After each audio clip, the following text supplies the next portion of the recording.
Friends, स्वागत है आपको अपने YouTube channel GK GS Prince में। आज का टॉपिक होगा ये अग्नाशय और आंत। ये जो है इससे पहले वाले वीडियो में हम यकृत को पूरा कंप्लीट कर चुके हैं। जो है अब जो है पाचन तंत्र का मात्र 2 टॉपिक बचा है, अग्नाशय और आंत। आज इसको पूरी तरह से कंप्लीट करेंगे। चलिए, अग्नाशय क्या है? ये एक मिश्रित ग्रंथि है और एक मिश्रित ग्रंथि है, मात्र है। और इसकी जो है आकृति कैसी है? इसकी आकृति पत्ती के समान, मतलब पत्ते की समान। यह एक मिश्रित ग्रंथि है। आपको किस तरह मिश्रित ग्रंथि हुआ? इसमें जो है ये हार्मोन भी बनाता है। ठीक है, ये ग्रंथि, अग्नाशय ग्रंथि, ये हार्मोन भी बनाता है और ये पाचक रस भी बनाता है। वैसे अग्नाशय जैसे हो गया अग्नाशय रस, ये एक तरह से पाचक रस है। ठीक है, हार्मोन जो बनाता है वो एक अंतःस्रावी तंत्र हुआ और पाचक रस जो बनाता है वो एक बाह्य स्रावी तंत्र की तरह काम करता है और इसके अंतर्गत अग्नाशय रस बनता है। ठीक है, ये तो बता दिए। ये किससे बना होता है? ये पानी और किसी एंजाइम से बना होता है। मतलब यह एक पानी और एंजाइम का मिश्रण है और इसका पीएच मान कितना होता है? 7.6 से लेकर 8.6। मतलब ये एक क्षारीय प्रकृति के हो गए। अग्नाशय के 3 प्रमुख एंजाइम हैं। अग्नाशय के 3 प्रमुख एंजाइम हैं। एक हो जाएगा एमाइलेज, एक हो जाएगा ट्रिप्सिन, एक हो जाएगा लाइपेज। एमाइलेज का कार्य है कार्बोहाइड्रेट को पाचन करता है। मुंह में जो है पहले लार में क्या था? टॉयलिन नामक एंजाइम जो कि कार्बोहाइड्रेट का पाचन करता था, वो मुंह में सर्वप्रथम उसी का पाचन करता है। यहाँ पर है अग्नाशय, यहाँ पर एमाइलेज एंजाइम जो है जो कि कार्बोहाइड्रेट का पाचन करता है। ट्रिप्सिन ये प्रोटीन का पाचन करता है। लाइपेज ये जो हमेशा वसा का पाचन करता है। जहाँ पर आपको एमाइलेज दिखे वो हमेशा कार्बोहाइड्रेट का पाचन करेगा, जहाँ आपको लाइपेज दिखे वो हमेशा वसा का पाचन करेगा। ठीक है, अब आते हैं छोटी आंत की संरचना। पहले संरचना पढ़ लेते हैं। ये भोजन का पूर्ण पाचन कहाँ होता है? ये छोटी आंत में होता है। ये हमेशा क्वेश्चन पूछा जाता है कि पूर्ण पाचन कहाँ होता है। ये वो आंसर हमेशा होगा इसका छोटी आंत। इसका लंबाई कितना है? 6 से लेकर 6.5, मतलब 6.5। ये पतली होती है, मतलब कि बड़ी आंत से ये बहुत पतले होते हैं। इसके भाग कितने होते हैं? 3 होते हैं। एक होता है ड्यूडेनम, एक होता है जेजुनम, एक हो जाएगा इलियम। मतलब कि एक हो जाएगा ग्रहणी, एक हो जाएगा मध्य आंत, एक हो जाएगा शेष आंत। जो है इसके बारे में थोड़ा आगे पढ़ लेंगे। पहले इसके जो है आंत रस और इसके एंजाइम के जो है बारे में पढ़ लेते हैं, तब इसके जो है ग्रहणी के ग्रहणी पढ़ेंगे, उसके बाद मध्य आंत के बारे में पढ़ेंगे, तब शेष आंत के बारे में पढ़ेंगे। टॉपिक से आप भटकिएगा नहीं, पहले इसको कंप्लीट कर लेते हैं। इसमें है 5 एंजाइम जो होते हैं। कौन कौन से होते हैं? एक ट्रिप्सिन हो जाते हैं, एक लाइपेज हो जाता है, एक माल्टेज हो जाता है, एक सुक्रोज हो जाता है, एक लैक्टोज हो जाता है। ये 5 एंजाइम का काम क्या है? ट्रिप्सिन जो है प्रोटीन का पाचन करता है। लाइपेज जो है हमेशा देखिए, इससे पहले अग्नाशय में भी क्या लाइपेज था, तो किसका पाचन करता है? वसा, तो ये वसा का पाचन करेगा। माल्टेज जो है हमेशा माल्टोज का पाचन करता है। सुक्रोज जो है हमेशा सुक्रोज का पाचन करता है। सुक्रोज मतलब कि चीनी हो गया। लैक्टोज ये दूध की लैक्टोज का पाचन करता है, मतलब ये दूध की शर्करा से करते हैं, मतलब दूध की चीनी किसको, लैक्टोज को। यहाँ पर कुछ छोटी आंत में आंतें रस बनता है। छोटी आंत रस कहाँ बनता है? छोटी आंत में। ये किससे बने होते हैं? पानी और एंजाइम से बने होते हैं। कौन? छोटी आंत। अब आते हैं, अब पढ़ेंगे किसके बारे में? डेड्यूनम के बारे में, जेजुनम के बारे में और इलियम के बारे में, मतलब ग्रहणी के बारे में, मध्य आंत के बारे में, शेष आंत के बारे में। पहला चलते हैं डेड्यूनम। ये छोटी आंत का प्रथम भाग है। ये तो सही बात है, पहले तो ग्रहणी आएंगे, डेड्यूनम आएंगे, उसके बाद ये सबसे छोटी होते हैं। अब बोले क्वेश्चन आ जाएगा सबसे बड़ी कौन होता है? तो इलियम हो जाएगा। वहीं पर जो है पूर्ण पाचन होता है। कहाँ? इलियम में। वो तीसरा भाग हुआ। यह 3 मतलब यहाँ पर 3 जगह से आकर क्या मिलते हैं? रस मिलते हैं। जठर रस, ठीक, पित्तरस और अग्नाशय रस। पित्तरस जो यकृत के बगल में पत्ते के समान होता है, ये पित्तरस जो यकृत से पित्तरस बनता है, वो पित्तरस हुआ। अग्नाशय जो पत्ते के समान था, वो वाला जो रस बनता है वो हो गया। एक हो गया पेट का रस, ठीक है, जठर रस। तो ये तीनों आकर कहाँ मिलते हैं? छोटी आंत में मिलते हैं। ये छोटी आंत में खुद बनता है कौन सा? आंत रस, मतलब वो भी आंते में जाकर रस मिलता है, तो वो इसी में आकर मिलते हैं, ठीक है।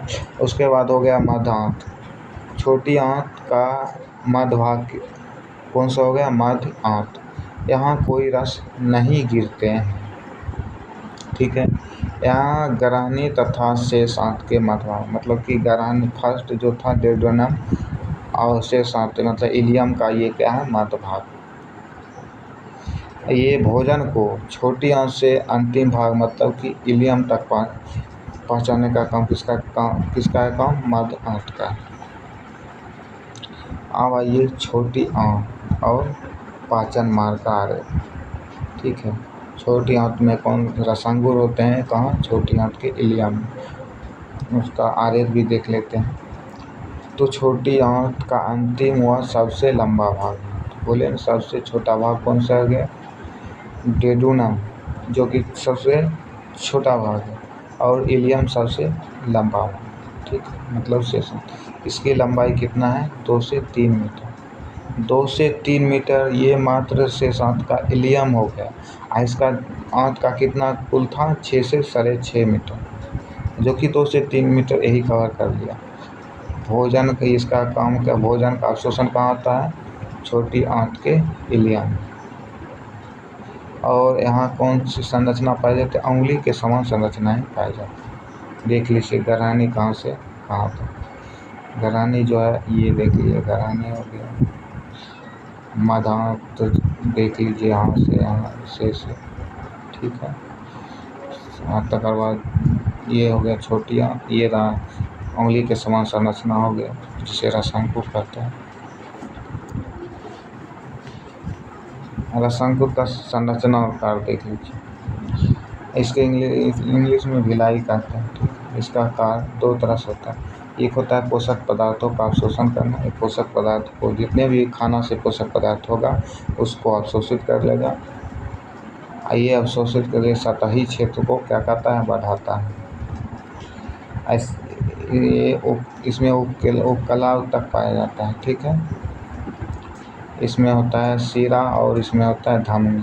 इसमें क्या होता है? शिरा पढ़ेंगे वो जाके। शिरा में होता है वो शुद्ध खून, धमनी में होता है शुद्ध खून। ये इसमें CO2 ज़्यादा पाए जाते हैं, इसमें O2 मतलब ऑक्सीजन ज़्यादा पाए जाते हैं। इसके अंदर होते हैं धमनी और शिरा। तो चलिए आगे। अब छोटी आंत का काम खत्म। अब आते हैं किसमें? बड़ी आंत, ठीक है, बड़ी आंत। अब बड़ी आंत की जो है लंबाई 1 से 1.5 मीटर होते हैं।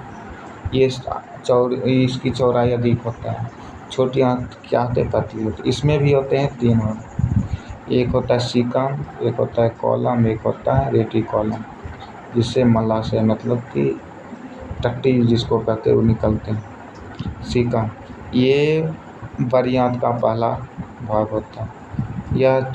यह छोटी आंत और बड़ी आंत को क्या करता है, जोड़ता है। अपेंडिक्स जिसे कहते हैं वो इसी से जुड़ा होता है, हिंदी में परिशिष्टा कहते हैं। देखिए ये कॉलम के चार, ये पहले होते हैं सीकम और उसके बाद कॉलम। सीकम के बारे में पढ़ लिया, वो आते हैं दूसरा कॉलम के बारे में पढ़। ये बड़ी आंत का सबसे लंबा भाग, बड़ा भाग यही है। बड़ी आंत का ये दूसरा भाग, बड़ी आंत का सबसे बड़ा भाग। इसमें चार बड़ी कॉलम का चार भागों में बांटा गया। एक होता है ट्रांसवर्स कॉलम, एक होता है सिग्मॉइड कॉलम, एक होता है असेंडिंग कॉलम, एक होता है डिसेंडिंग कॉलम। ये देखिए असेंडिंग कॉलम हो जाएगा, ये ट्रांसवर्स कॉलम हो जाएगा, ठीक। ये हो जाए डिसेंडिंग कॉलम हो जाएगा, ये सिग्मॉइड कॉलम हो जाएगा, ठीक। ये सबसे बड़ा भाग हो जाए ट्रांसवर्स कॉलम, मतलब ये सबसे बड़ा भाग। सिग्मॉइड मतलब कि ये सबसे छोटा भाग। यहीं पर देखिए जो है क्या है, सीकम था। सीकम यहीं पर क्या था, अपेंडिक्स मतलब कि जुड़ा हुआ था, परिशिष्ट का जुड़ा हुआ था। कॉलम के कार्य, और इसमें जो है ई कोयलाई सहजीवी पाया जाता है। किसमें, कॉलम। ये मल को, अतिरिक्त जल को क्या करता है, अवशोषित करता है। कौन, कॉलम। कॉलम में जो है, जो बहुत सारे जो पानी बचे होते हैं जल, उसको अवशोषित कर लेते हैं। इसमें जो है ई कोयलाई नामक जीवाणु पाए जाते हैं जो सहजीवी के काम करते हैं, ठीक है। कॉलम में ई कोलाई नामक जीवाणु पाए जाते हैं। ये अच्छा जीवाणु होते हैं। ये विटामिन 12 और विटामिन के का निर्माण करता है। ये मानव का मल खाता है, मतलब मल खाओ, विटामिन 12 और विटामिन के 2, इसका ये काम।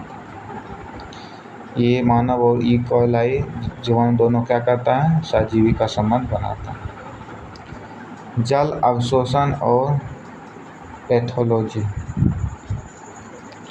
ये 90% पानी जो छोटी आंत में अवशोषित कर चुका है होता है। 8 से 9% किसमें, बड़ी आंत में पानी अवशोषित हो जाता है, अवशोषित करता है, ठीक है। ये पानी हो गया, देखिए इस देखकर मल हो गया, ये हो गया ई कोलाई नामक क्या हो गया यहाँ पर, ये बगल में ये जीवाणु हो गया। जीवाणु लग जाने के कारण पानी अवशोषित नहीं हो पाता है, जिसे आप क्या कहते हैं, लूज मोशन। लूज मोशन क्या होने के कारण, तो जीवाणु के कारण। यह मल का संचय कहाँ हो जाता है, लास्ट पार्ट रेटिकुलम, जिसे मलाशय कहते हैं। मल का संचय होता है, मल यहाँ पर जमा होता है। मल गुद्दे के रास्ते इसको क्या कहते हैं, बाहर निकाल देता है। अब मल जो है पीला रंग किसके कारण होता है, यूरोपोरोन वर्णक के कारण होता है। आज जो है पाचन तंत्र का पूर्ण रूप से टॉपिक ख़त्म हो गया। अगर आपको ऐसा ही कंटेंट चाहिए तो मेरे चैनल GK GS प्रिंस को सब्सक्राइब कर दे और लाइक कमेंट कर दे। Thank you.